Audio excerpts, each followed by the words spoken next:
Hello everyone, this question appears in class 6 NCERT chapter of decimal. This is 6th question of its exercise 8.6. So the question says that Namita travels 20 km 50 meter every day.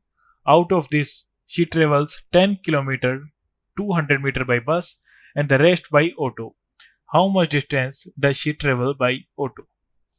So मैं given है starting में total distance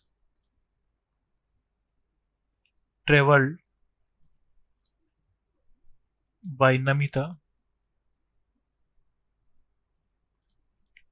is equal to 20 kilometre 50 metre. इसे हम complete kilometre में convert कर लेंगे. 20 plus metre को kilometre में कन्वर्ट करने के लिए डिवाइड बाई 1000. सो ये जगह हमारे पास 20 plus 0.050 is equal to 20.050 kilometre. Next, out of this she travel 10 kilometer 200 meter by bus. So distance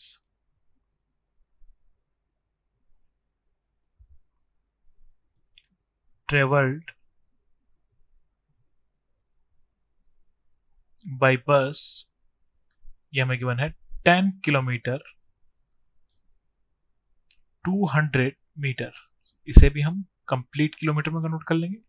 so metre को किलोमीटर में कन्वर्ट करने के लिए divide by 1000.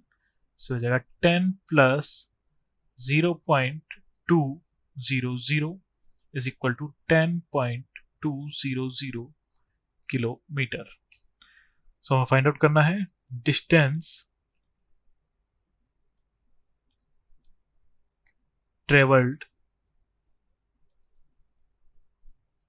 By auto. So ये फाइंड आउट करने के लिए हम टोटल ट्रेवलिंग में से बस की ट्रेवलिंग माइनस कर देंगे. सो ये हो जाएगा 20.050 minus 10.200.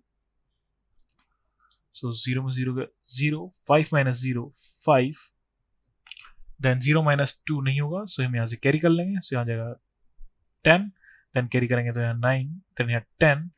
So 10 minus 2 is equal to 8. Then यहाँ 9 minus 0 is equal to 9. यहाँ 1 था, 1 minus 1 is equal to 0. So आ जाएगा हमारे पास 9.850 kilometre. So Namita traveled by auto is 9.850 kilometer. Thank you.